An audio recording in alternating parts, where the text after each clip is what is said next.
Hey, we are very excited that you could be with us today in the first quarter of this year, along with 2021. Many innovations have been taking place on the ground in East Africa. And today is a day for you to hear directly from those on the ground. And today our panel will be moderated by Maria from Social Capital, and several of us in collaboration have been having a tremendous impact. So prepare to enjoy. And at this point, I will hand it over to Maria. Thank you, Erna. Welcome everyone to this panel discussion. I would like to thank Asante Africa for joining us around this so passionate topic, how to really promote youth innovation in Africa. I would also like to thank Asante Africa for inviting me to moderate this panel. Erna knows me well, and she knows that I'm very passionate about the work of Asante Africa and some other organizations that are in the panel with us today, Teach a Man to Fish.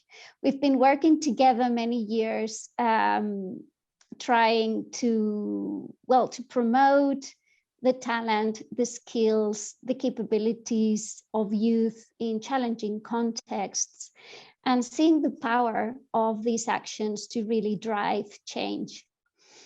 So as Erna was saying, I'm Maria Jesus Perez. I'm the director of Social Capital Foundation. We are a Dutch private foundation that is focused on the creation of opportunities while we reimagine sustainable production and consumption for a better world. According to the UN, Africa is a very young continent. Over 70% of sub-Saharan Africa are under the age of 30. This is a huge number of young people that it's obviously an opportunity for the continent to grow. But for this to happen, these youth need to be fully empowered, to be included, and to be given the appropriate opportunities for them to work and to innovate and to take charge of the opportunities around them and also the challenges that they face in their communities. So I really think that today it's a super opportunity to learn from organizations that are devoted precisely to this task from a very practical point of view. They are all embedded in rural and urban areas in African countries, several of them working with youth that live in very remote areas. And these organizations, through the actions that we are going to share today, strive to bring to reality those statistics, right? How do we untap in real lives and faces and these youth's potential and talent? We will learn about the relevance of exposing youth to entrepreneurship, to technology, how to nudge them to use their talent and skills, irrespective of their context, to take the lead in their communities. So these are all very practical ways to leverage the power of youth in Africa. I will let our speakers introduce themselves and the programs they've been running, and then we will jump into the main discussion. So we have with us Geoffrey Kasangaki. He's Uganda Country Director at the Asante Africa Foundation. So please, Geoffrey, you can introduce yourself. Thank you so much, Maria. And I'm so excited to be part of today's panel discussion. And most importantly, the topic that is so exciting, leapfrogging innovation. Africa's youth have to seize these opportunities. So I'm really excited that this is the topic that is coming up, most especially in the 21st century. As you've said, Geoffrey Kasangaki is my name. I work with the Asante Africa Foundation as the Uganda Country Director. And Asante Africa Foundation is a not-for-profit organization that focuses on educating rural youth and also skilling them see that they have to tackle the community challenges in the areas where they live. And this is done through in-school and out-of-school organized groups that we do work with. And these are the change agents who are planted in these communities to make the difference. This is done through our different programs. We have the Adolescent Empowerment Program, that is the Wezesha Vijana in Swahili. Then we also have the Leadership and Entrepreneurship Program that supports the youth to grow their leadership skills and their entrepreneurship skills. Thank you. Thank you, Geoffrey. We have with us also Nicholas Kiwalawie from its program alumni from Teach a Man to Fish. Nicholas, welcome. Yes, I'm really excited to be here with you today. As introduced, my name is Kiwalawie Nicholas, ESSEC, that is the School Enterprise Challenge alumni. I was in the program that was 2015, and then I graduated out of it. Currently, I'm working with the same organization, that is Teach a Man to Fish, as a senior field officer, Waterloo project in Impiji. I'm going to start with a quote because it is this quote or this saying is somehow related to the organization. It goes, give a man a fish and you will feed him for one day, but teach a man to fish, you will feed him for a lifetime. That is what Teach a Man to Fish does. So Teach a Man to Fish is a non-government organization that looks at equipping young people, the young generation, with what we call entrepreneurial skills and then life skills at the end of the day. So we have two programs. We have what we call the SEC and then the YEC. SEC is School Enterprise Challenge. This is a program that is run in schools. Apparently, we are having it in PG, we are having it in Mukono, Dokoro, Aru, and so many other areas. And then we are also implementing YEC, the Youth Enterprise Challenge. So this particular program is for schools, and it is for youths that are out of school and also the dropouts. So this one is particularly implemented in Mitiana. All the programs implemented are with an end result of seeing youths gaining what we call entrepreneurship skills and then life skills that will help them at the end of the day and then in the near future. Thank you very much. Thank you, Nicholas. We have with us also Doreen Massey. She is Digital Transformation Coordinator and Entrepreneur from Asante Africa Foundation. Welcome, Doreen. Thank you, everybody. Thank you, everyone, and hello, people. Well, I'm Doreen Massey from Arusha, Tanzania, and I'm the LEI alumni and in the Asante Africa Foundation, and currently I'm working as the Digital Transformation Program Coordinator, setting a pace for digital transformation in Africa. And so I'm so excited being among the panelists in this discussion, and thanks to all organizers who have spent their time organizing for this event. And also, I would like to say that us youth have really a great role to play, and that's by taking advantage of using the existing technology and adopt it, and to be able to solve our local challenges facing Africa within African communities. And so I'm so glad being among the youth who is going to represent our needs, and so that we can be able to embrace technology. Well, yeah, that's what. So the Asante Africa is a non-governmental organization. It is transforming worlds to youth, and that's basing on equipping students and youth with leadership skills, entrepreneurship skills, and also accelerating the digital gap that exists between rural areas. And that's how we get now to transform worlds. Now, yeah, thank you, everybody. Thank you, Doreen.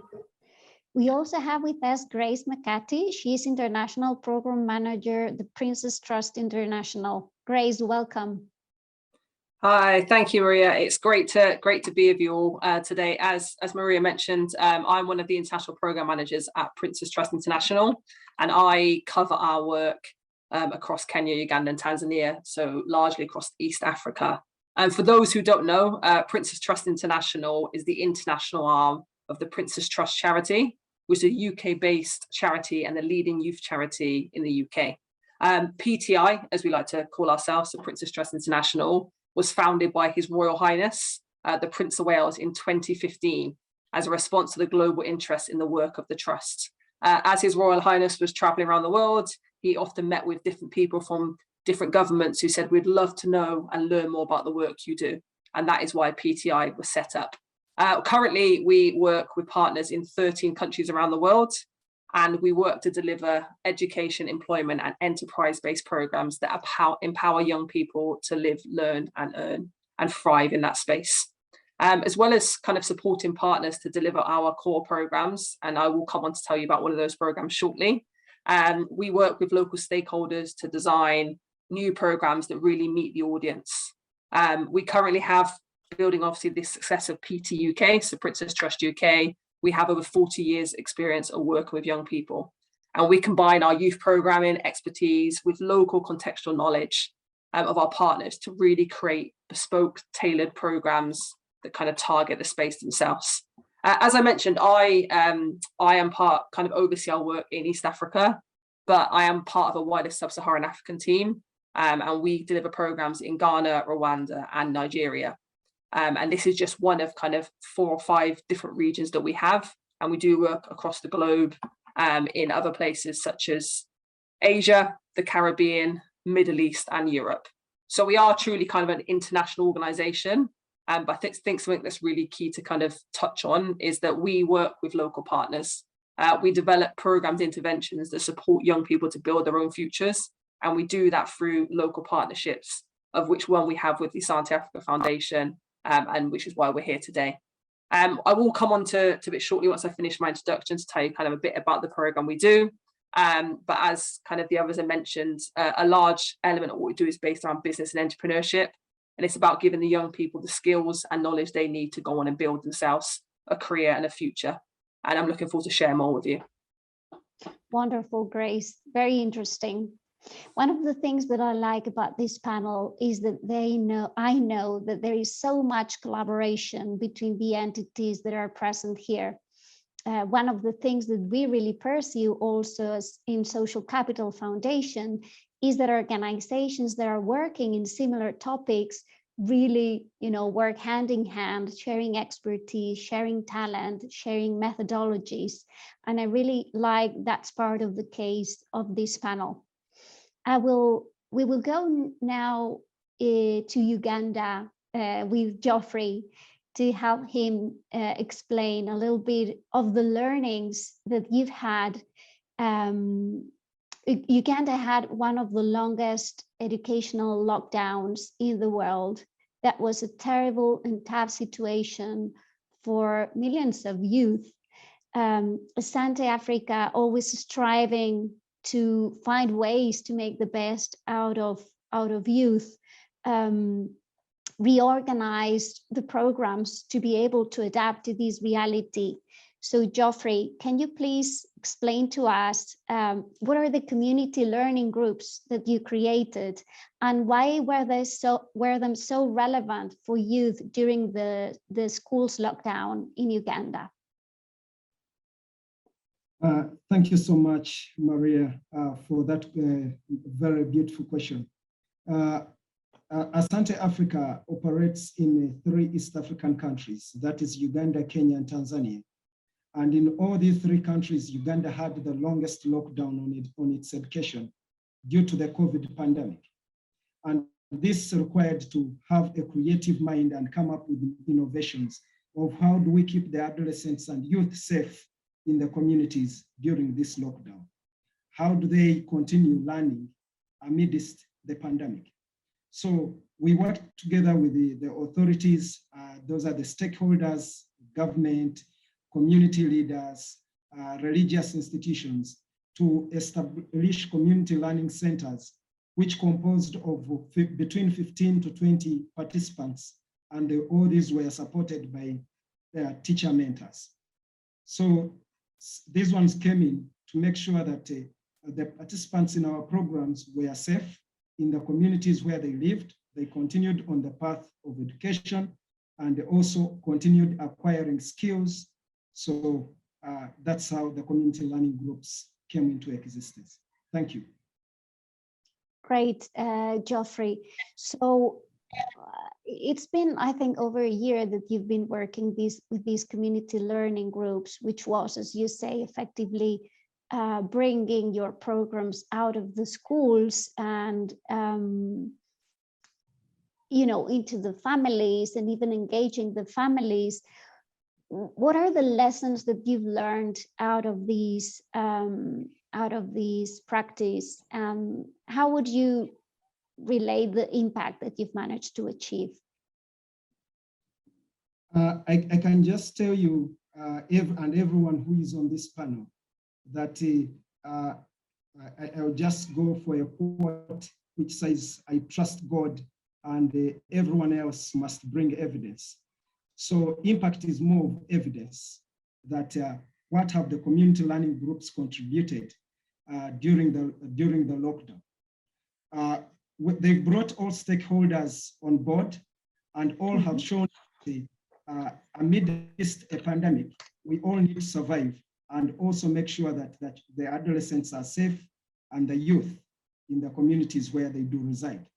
So in this, we had 56 community learning groups, which supported 968 participants.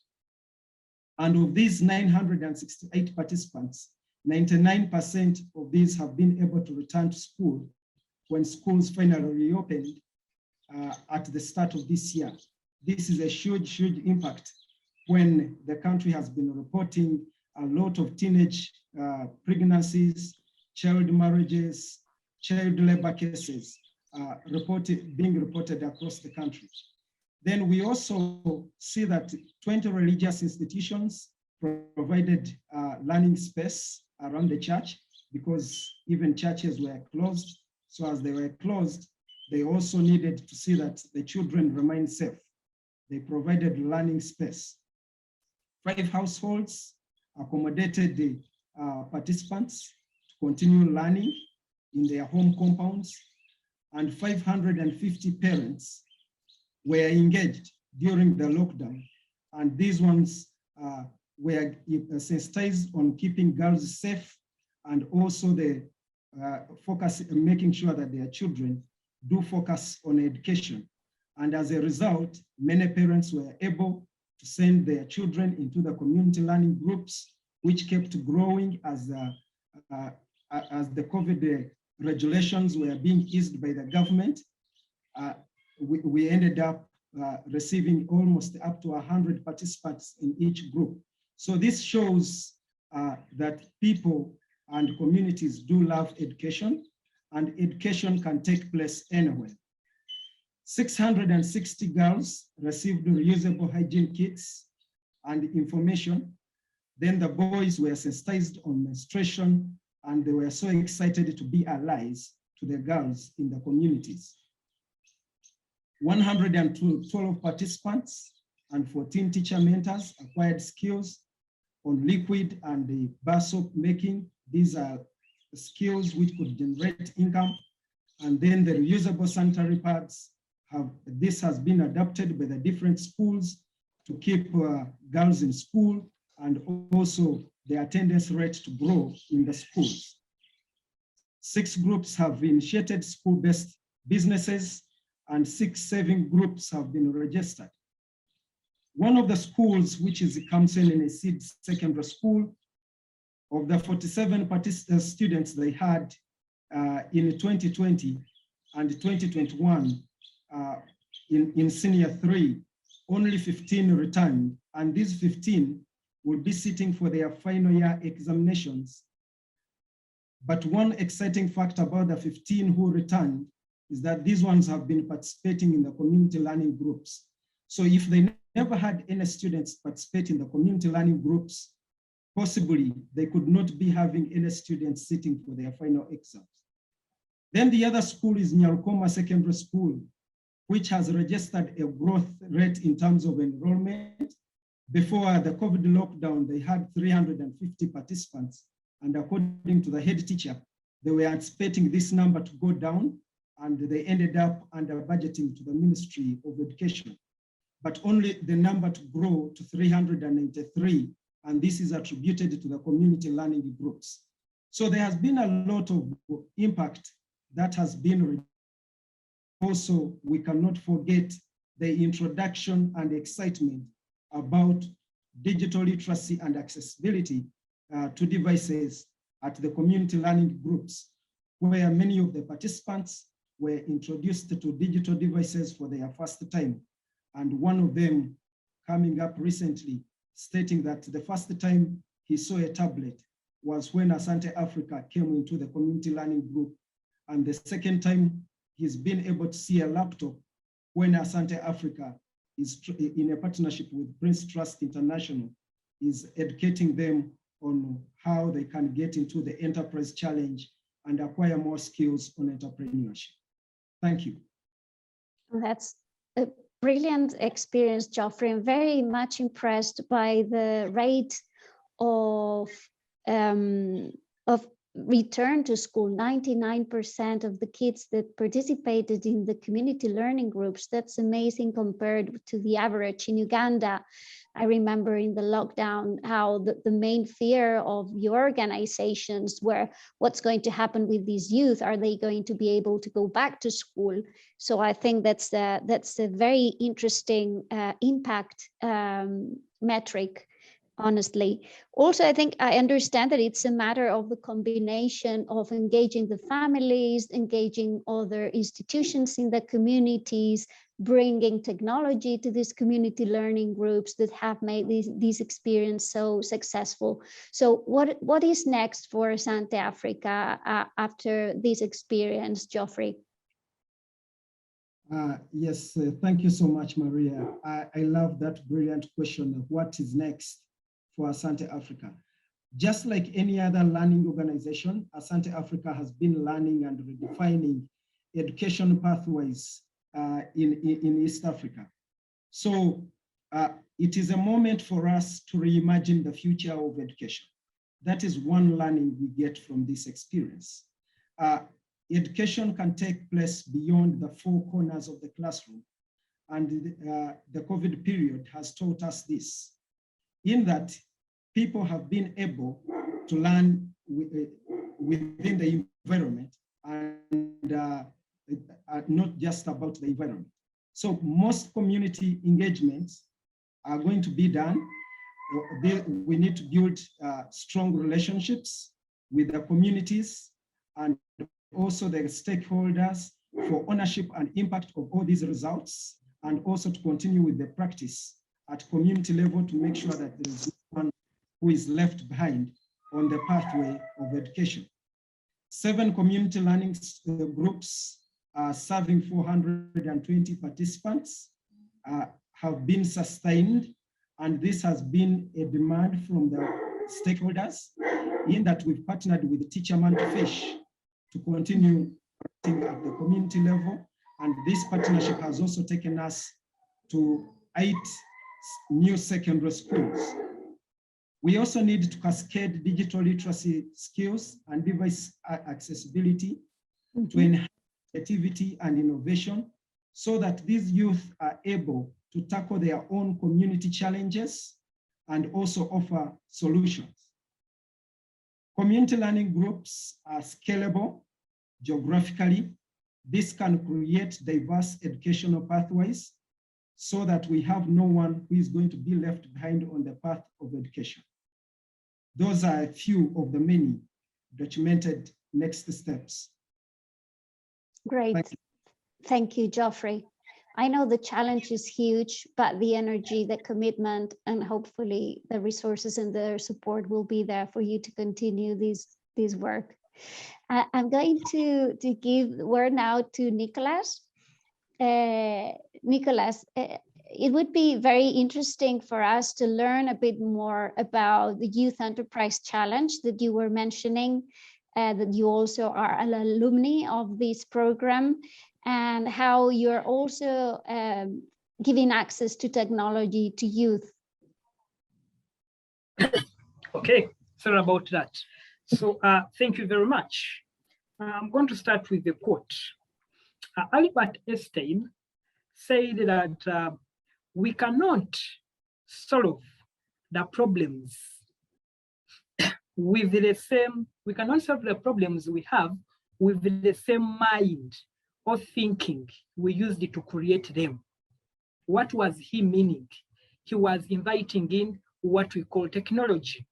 I normally tell people each day and wherever I go that when you mix technology and then act, what comes out or the end result is always called or is always known as innovation. You are innovating. Take an example. Singing is art. You having a nice voice is art. When you go and then add in the pianos, the guitars, that is technology. What you are coming up with is what we call a very good song. And then a song is the innovation. So when I saw technology, that we are going to discuss technology today, my mind ran back to the other quote and also to a saying that I normally enjoy at the end of the day. Yes, so back to the question. My question was, what is YEC? YEC is the Youth Enterprise Challenge. So the Youth Enterprise Challenge, this is a program that was innovated by Teach a Man to Fish in partnership with other organizations as an innovation to see to it that youths that dropped out of school also get a chance of being equipped with what we call entrepreneurship skills. So youths in Mityana are running what we call real businesses at the end of the day. Yeah, so it is a very nice program that has apparently, I'm speaking right now, we have yielded some sorry about that. So as I'm speaking now, we are reaching out to over 6,000 youths in Mityana. And then in year 2020, we are having around 100, there were 1,014 youths that we are reaching out, the groups. And then year 2021, we are having all over 40,000 youths that we are reaching out. And then they are beginning up nice businesses. They are dealing in coffee, youths are dealing in, they have started up shops, and then in the due course of running these businesses, they are able to change their livelihood and also change the lives of people that are living around them. When it comes to technology, thanks to Teach a Man to Fish, when you went there, these youths, for example, that we are dealing in coffee, they were selling coffee they were selling it in raw quantities. It's like you go in the garden and then you get coffee beans and then you sell it. So when we came, we introduced what we call through our guides, the business guides. They were able to see that innovation, they can innovate by adding value to the coffee. And then they went it, however much they are still using, they are still processing it at a raw, and they are still processing it at a raw base or at a small scale, but they are processing it and then they are getting powder coffee out of it, and then they are selling it. They're able to make some good money. So back then, before we came in, these youths used it to save their money using the traditional ways of saving. A youth would go and then maybe he has a business and then save his money in a big bank, a big bank, a simple wooden thing, and then put it under the bed. So when we came in, we introduced what we call financial literacy. So we introduced financial literacy. We told them that these funds that you are seeing, they can be used for banking. So we extended what we call, financial services near to them. That is e-banking, mobile banking. They can keep their money, that it is safe for mobile money. And also we showed them that they can save their money in banks, because we are talking about youths that didn't go to school, that are ignorant about some few things, but through our program, they have been able to benefit. Yes. Great, thank you, Nicholas. So you were saying as an introduction that if we don't change the way we do things, then the problems will remain, right? How do you feel that this program is changing the minds of youth? I mean, what's the change that occurs in a young person that goes through the Youth Enterprise Challenge? How do they change? What's the main outcome of change in the people that you see it would be relevant to earmark? Thank you very much for the question. So what I'm seeing, or what we are seeing, or at the end of the day, the results that we are getting, we are seeing what we call easy market. These youths have embraced the use of e-commerce, e-marketing. And then you find out that a youth that didn't know that I can post my coffee on Facebook or social media, and then maybe I get clients, is seeing it visible, it is coming out. A youth that didn't know that record keeping is key in business, because these are people that would go and then sell, and then what he gets, he thinks that is the profit, not knowing that is on his gross profit, is enjoying. So when we came in, we took them into the money mathematics of calculating the net profit and then the gross profit, and then they embraced it. So record keeping is something key that these youths have gained and then have embraced. So adding value to their products in an innovation way. Yes, somebody thought that me going in the garden and then get my coffee out and then cultivate it and then sell it off is the best way, not knowing that after selling off that coffee, the coffee husks can be used as far as fertilizers, and then can also be used as chicken feeds. Yes. So, and then lastly, the fact that we are dealing with youths that that hardly know how to read and then write. Some few youths have started picking it up. You can find a youth that can read at least a paragraph. You can find a youth that can write. Youths never knew how to write figures, but as apparently as I talk, they know how to use figures. Youths never knew how to use tablets. Yes, but we have more than 52 facilitators that are equipping these youths of ours in Mityana with what we call computer lessons, and then they are learning how to use tablets. Yes. Thank you, Nicholas. Thank you. Doreen, you work for Asante Africa in Tanzania, and you are running the digital education program for Asante's youth. What is this program and why did it start? Okay, so in Asante Africa, we believe that the digital inclusion is not just about having hardwares like computers, iPads, or smartphones, but rather we believe that using, the use of technology is so important, especially in improving the skills and also improving the quality of life, drive education, as well as promote economic well-being. And so across all elements around, and so the digital inclusion is also about the social inclusion. So why this program start? I mean, how does it run? Is that we equip students and teachers with the current 21st century skills that are really needed, and that's comprised of computational thinking, making a teacher and a student in school think outside the box, like how can they use the current technology to solve problems within their communities, and also collaborating with digital spaces. And so like using various application around them to solve their primary needs so that they can be able to learn, as how we can see in the picture.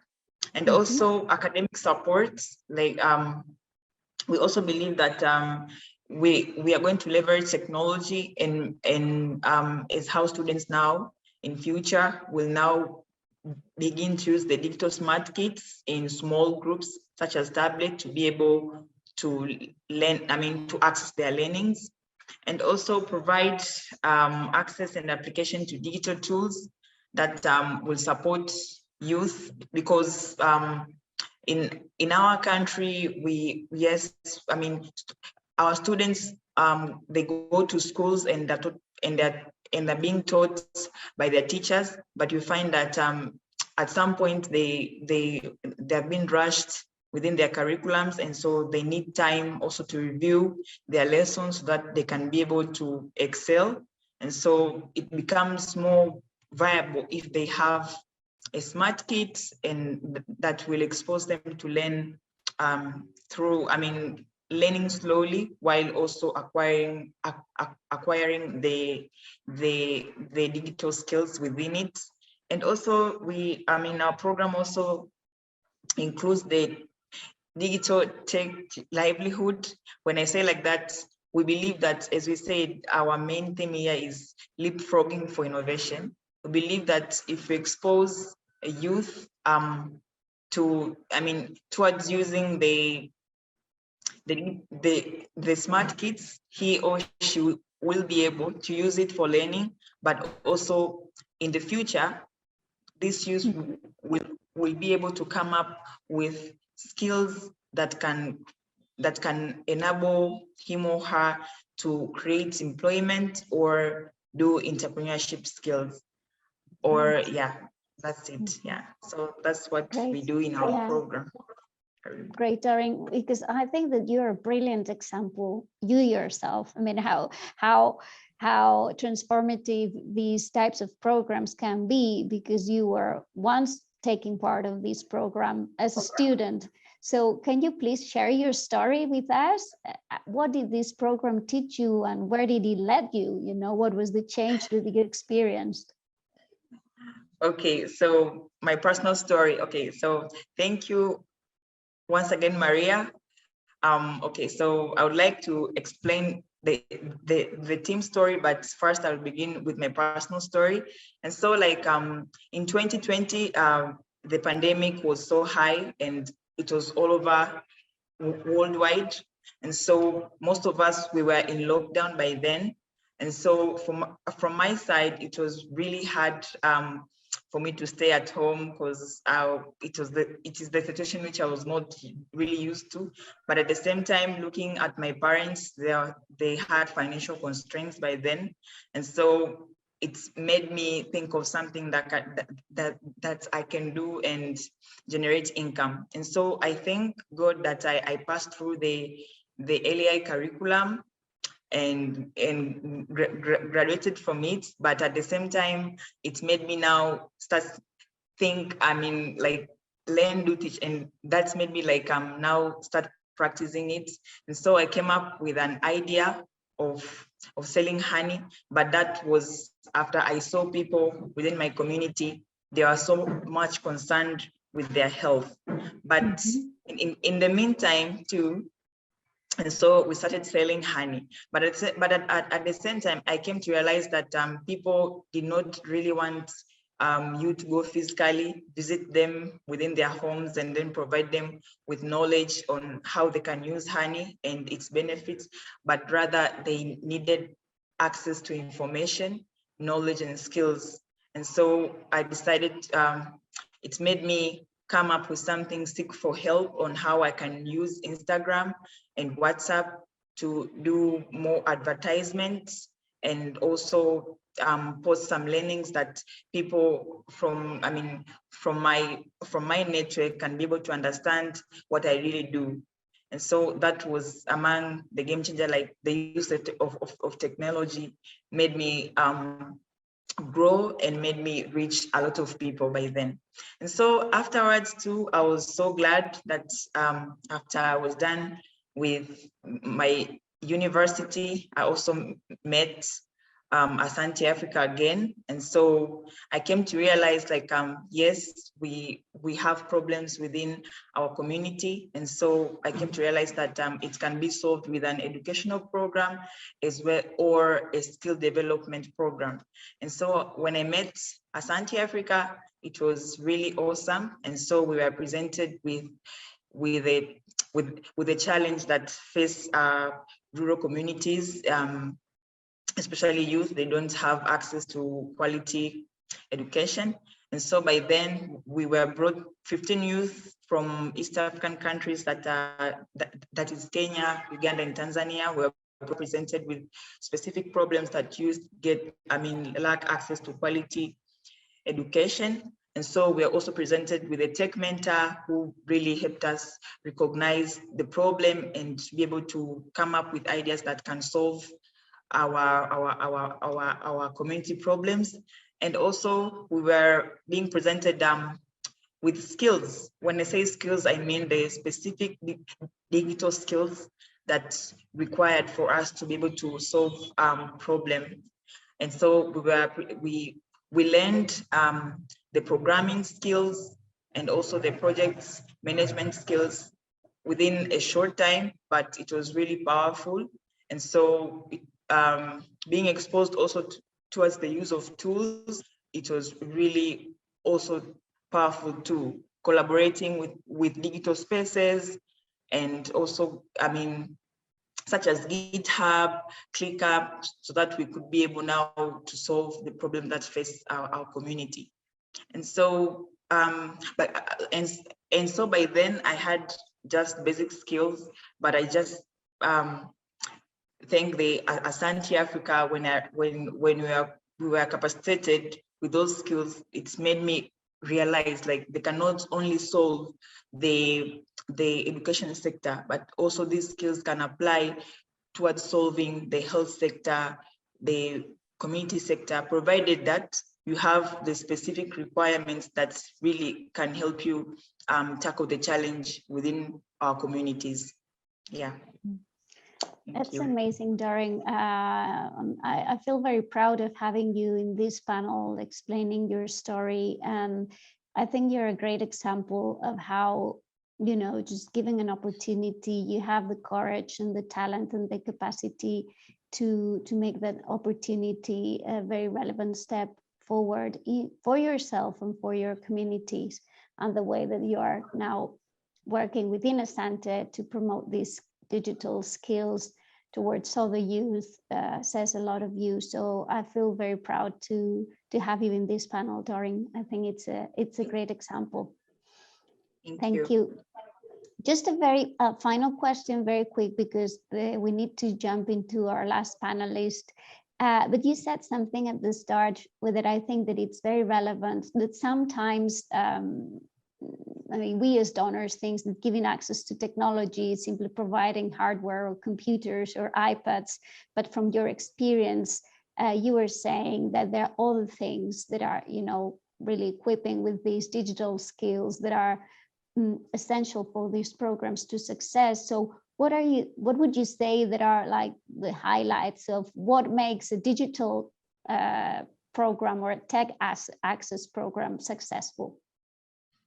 Oh, thank you once again, Maria, for another question, really interesting.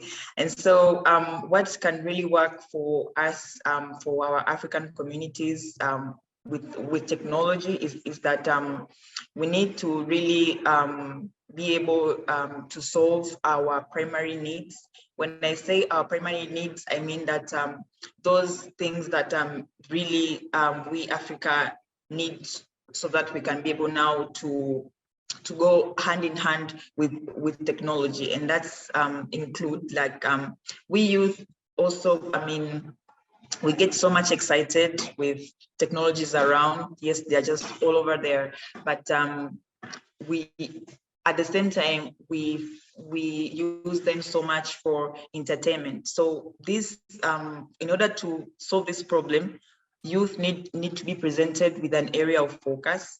For instance, if it's an area of lack of education or lack of quality of education, then the youth is supposed to be presented with an area of focus that he or she can be able to acquire the specific skills that will help to solve that particular challenge, I mean, facing the community. And also, as I said earlier, also mentorship is so important, because yes, you can be presented with a problem, with a skill, but also if you lack a mentor who is also exposed and knows things, it really becomes hard to start solving a problem, I mean, from the scratch. So if you have a mentor who is guiding you, it becomes so relevant and also easy in moving to solve such challenges. And also collaboration with digital spaces, as I said earlier, like we should make we youth being exposed to various digital spaces, but at the same time equipping ourselves with those specific skills. Why I say so? Because you may find that we have youth all over the world, but I may take example of China. We find that youth in China, they live in remote areas, but still can access, I mean, can make laptops or smartphones that we have today. But why youth in Africa can't? Because they lack those specific skills that are required. I mean, we youth in Africa are not, in remote areas especially, we are not exposed, we are not presented with that area of focus. It's just that we have all over digital things all over us, but coming out of it, thinking that this application that I'm really using can solve a problem, it takes time. And that's why we need mentors, we need specific skills, we need to also be presented with an area of focus. And that can really apply even in the health sector, education sector, and any other sector that could really have any problem facing their communities. Thank you. Great, thank you, Doreen. Thanks, that was very interesting. Well, Grace, you're the last one in our panel. Well, with a huge experience working in 15 countries with different partners around the topic of youth, business, entrepreneurship. So we are very pleased to have you here and to be able to listen to your experience and learning. So, but why do you think, from this global perspective that you have, that entrepreneurship is a necessity in East Africa? Yeah, thanks for that. And hopefully you can see my screen, which gives a bit of a kind of brief overview of the Enterprise Challenge Programme. I'll do quick 30 seconds on it for those who are in the audience and haven't heard of it, but very similar to the other programmes we've been talking about. And the Enterprise Challenge Programme is one of our core programmes at PTI. At the moment, we deliver it in Kenya, Tanzania, and Uganda via the Asante Africa Foundation. And young people are often within a school setting, form teams to take part in the programme. And with the support of a mentor, they are led through how you run and set up your own business. And the most important part of this program that we do is, or one of the key elements of this program is what we call the pop-up game, which is a business simulation game. And it gives young people the opportunity to put theory into practice. So all this knowledge around business and enterprise skills, they get to go and actually practically apply it within a business simulation game. And to date, we've delivered both school-based and community-based models. which is adapted because of COVID, similar to what Jeffrey was saying. So it's great to hear they have a panel because there are lots of similarities. And to your question, I think entrepreneurship and it is so key in this space, because what we found is that, particularly, for example, in Kenya, 90% of young people that leave a school or leave education will find themselves in the informal economy.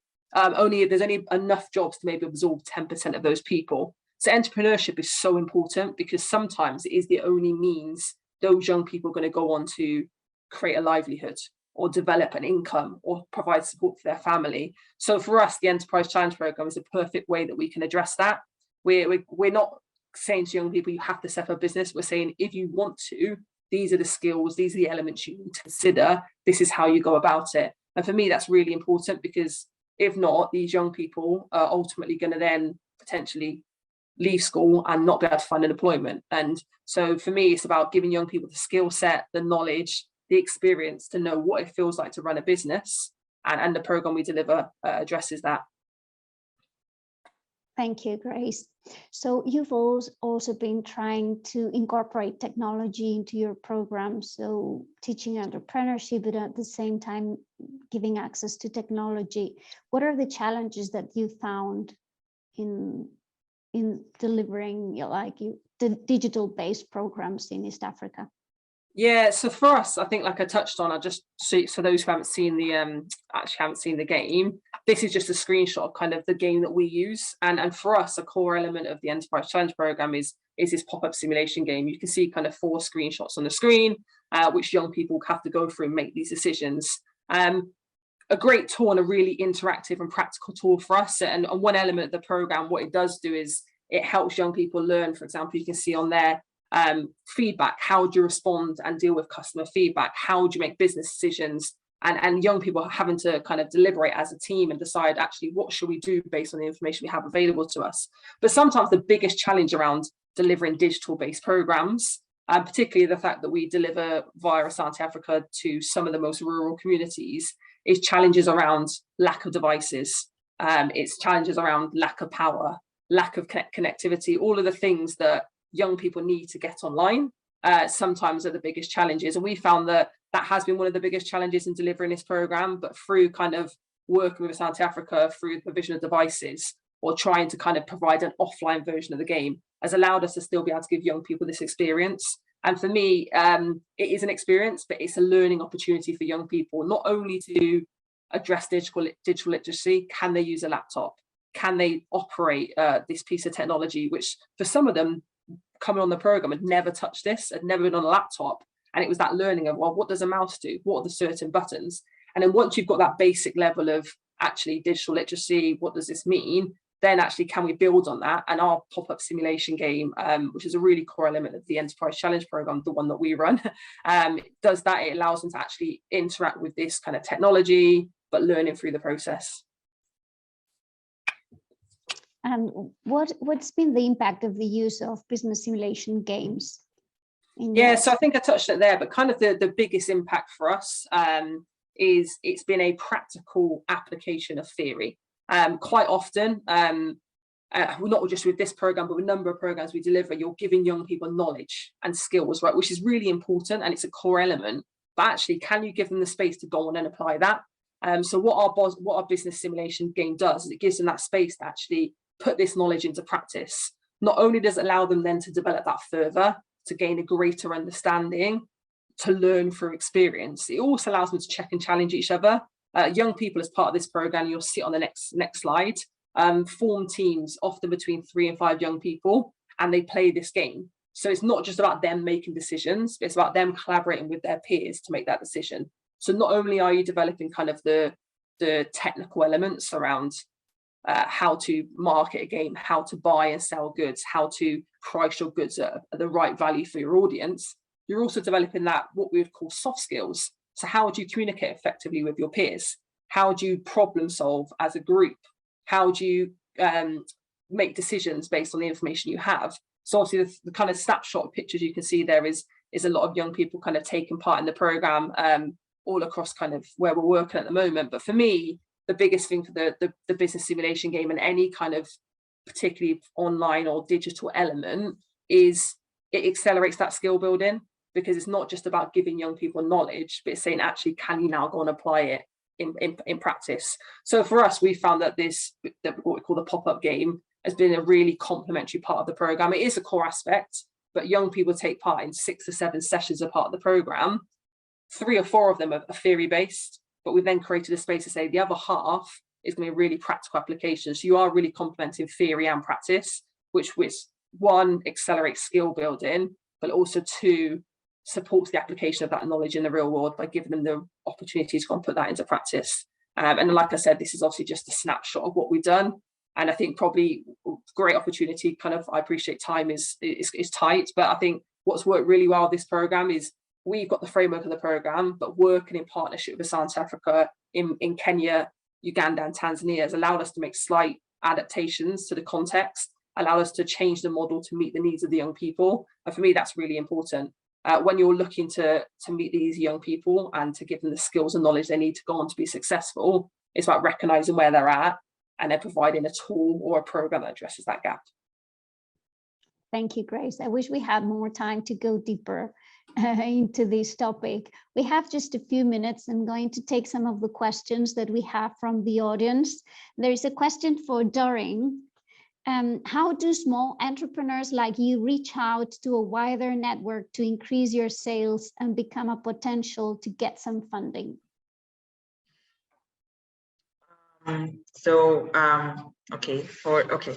that case, that the thing that can work for entrepreneurs to reach people in larger networks, first, it begins with the people that around you, like friends, like customers, relatives, as well as the work colleagues, if you have any, but also go places, make the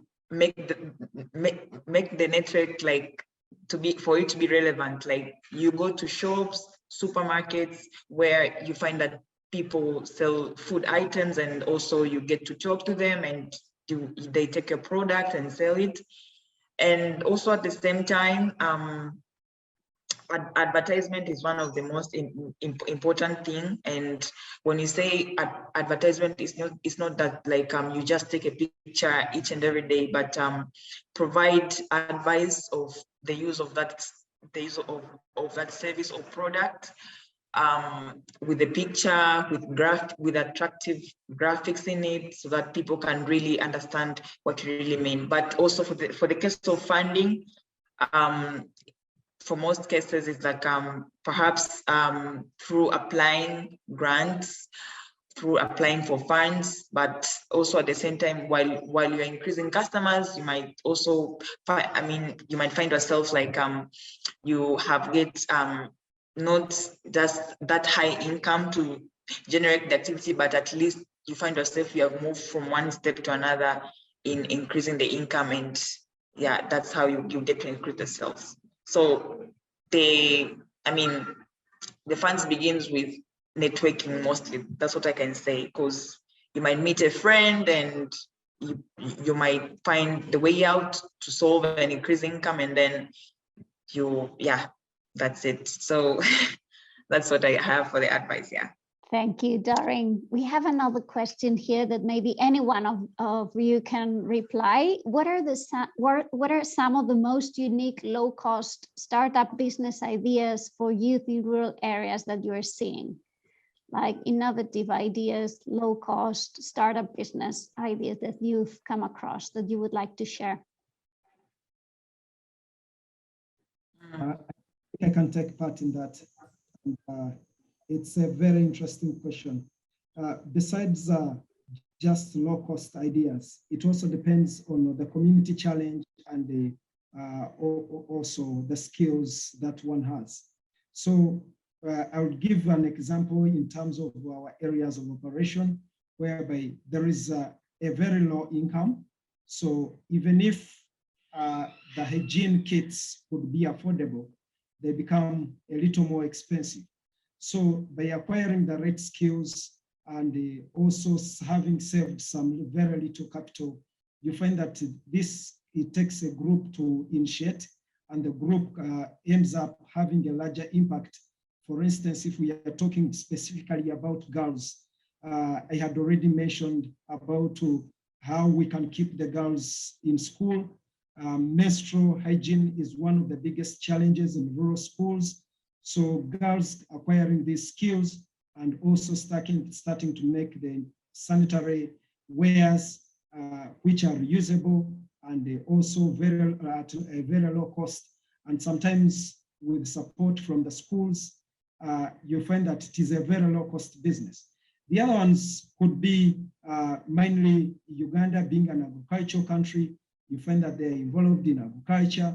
Then they are also through the skills attained in trainings, for instance, liquid soap making, you find that they are solving a community challenge, most especially right now when I would give an example of Uganda where the inflation rate is so high that all commodities are becoming so expensive. So those ones who had acquired the skills, you find that they are producing low-cost products in the communities, and this gives them an edge to have a market base. Thank you. Thank you, Geoffrey. We have another question from Simon. He says, most of the youth startups are struggling navigating the market trends, value addition and replication of existing ideas. How do we help them initiate viable, sustainable enterprises? I think that's a challenge that we are all trying to address. So I open the discussion for any of you that would like to answer. Yeah, I was going to just acknowledge that question. I think it is a challenge, and there is no one answer that kind of meets the one. Just building on what Geoffrey said, I think for us it's about helping young people and youth recognize, well, what are the needs in their community, because that differs from community to community, which therefore means that any business you develop the success of it will be determined by the audience, or basically your customers. If your customer base isn't there, then you're not going to be successful. So it's about helping young people recognize, well, what is popular, what is a necessity in area, and Geoffrey touched on it, kind of sanitary health, for example. Can they develop something in that? But something we've been looking at PTI, and it's still very much work in progress, and we're early days, is helping young people explore the green economy more and sustainability and environmentally friendly businesses, particularly because that is not just an emerging space, it is a necessity for not just the current generation, but future generations. So something we're looking to do as part of our program is introduce a green economy module, which we've just developed, that does all the things that the program does. It introduces young people to business and skills and entrepreneurship, but also then says, actually, this is what sustainability is. If you are to create a business that not only meets the market audience, but is viable in this day and age, can you consider sustainability? Can you consider how to make it environmentally friendly? Can you consider how you source and sell your products? And I think there's no right or one quick fix. It is very much about helping young people become aware of what is the needs in their community, become aware of kind of where are the gaps in the market, and then giving them the skill set to go on to do that. I appreciate there is always a challenge of replication of existing ideas, because if you see something successful, you think, actually, I could replicate that, but then you then become competitors. So things like just raising awareness alongside providing that skill set to ultimately let young people make their own choice. So I wish there was a simple answer, but I think it's about that kind of skill, knowledge increase, supporting the development of skills, and raising awareness is really key to kind of let young people make informed decisions that are right for them and right for their community. Yes, great. I think that's a great answer.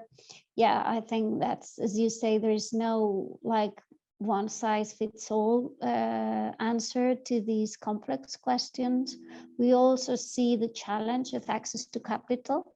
For some of the entrepreneurs that manage to consolidate certain level of activity, they would really need to have access to some capital to be able to invest in and make their enterprises grow.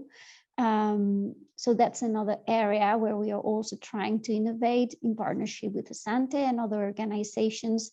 How can we give access to these entrepreneurs to capital in an adequate way to help their business grow? Because sometimes the opportunity is there, but the capital is not available. So yeah, anyone else that would like to reply, or we would just simply move to the final stage of the discussion?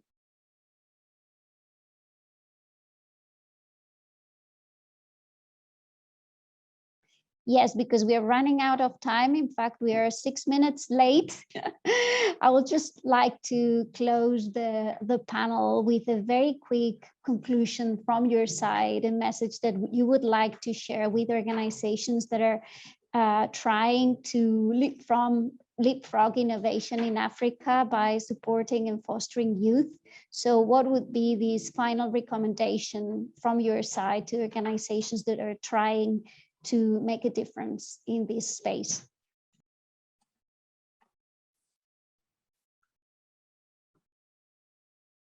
You can go ahead, Geoffrey. Maybe we can follow the order of the panel interventions. So much, Maria. I would love to end by making one quote, which says that if your name is not on the table, that it is on the menu. So we must constantly devise ways of reaching out to the rural communities, support girls, such that they are not victims of exploitation. One example being Rosette, who was rescued by Asante Africa at the verge of being married off to a witch doctor. And right now she's back into school. So if it was not through the initiative of the community learning groups, she wouldn't have been rescued by anyone. So I just want to make sure that we all work together. This can be done through partnerships to see that all these rural adolescents, girls and boys, that their names are not on the menu, but they are brought onto the decision-making table. Thank you. Thank you. Nicholas?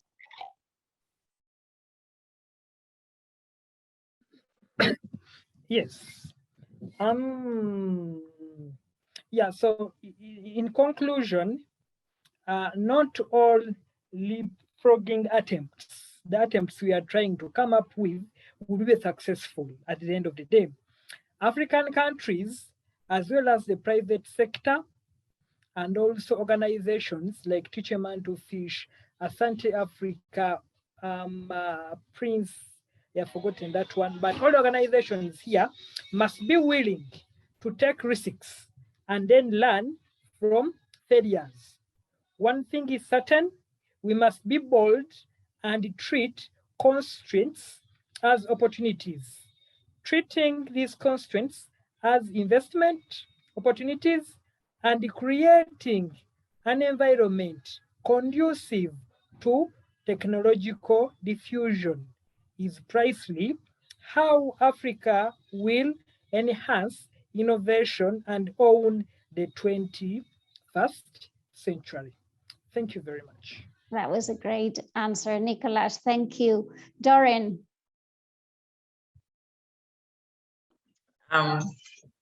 Congratulations to everyone who provided their answer. They're really nice. And so from my side, it doesn't differ from Geoffrey's feedback as well as Nicholas. Yeah. So from my side, it's like the advice is that for success to happen, it has failures, it has ups and downs. And so each day when we solve a problem, each day also another challenge rises. Like you have solved a problem maybe of equipping students with digital skills, but in the end, there's a problem again of digital tools. So problems keep on rising. It's just that the organizations should have partnerships, as Geoffrey said, because it brings unity, and also you get to learn from various partnerships that we get to partner to, like how we got to learn from Prince Trust Foundation, PTI, with their challenge with an enterprise. And so that's what can really help solve problems in Africa, but also identify the primary needs that can be, that are present in that community, as well as providing the skill that these community members in that area can be able to catch up and be able to solve that problem. Because you might find that the youth in Ghana can really handle, I mean, the digital tools well compared to the youth in Tanzania. While, I mean, simply because maybe there's less exposure, I mean, there's more exposure in Ghana compared to Tanzania. So I think it's just depend with the problem that is present in that particular area and how to go about it. Yeah. So thank you. Great answer, Doreen. Grace. Brilliant. Firstly, just to start by saying a massive thank you to Maria for Facilitators Day and to Asante Africa for inviting us to be part of it. I think most of the panel have captured it well, but for me, kind of the last kind of things I'd leave kind of the room with is always remembering to keep the main thing.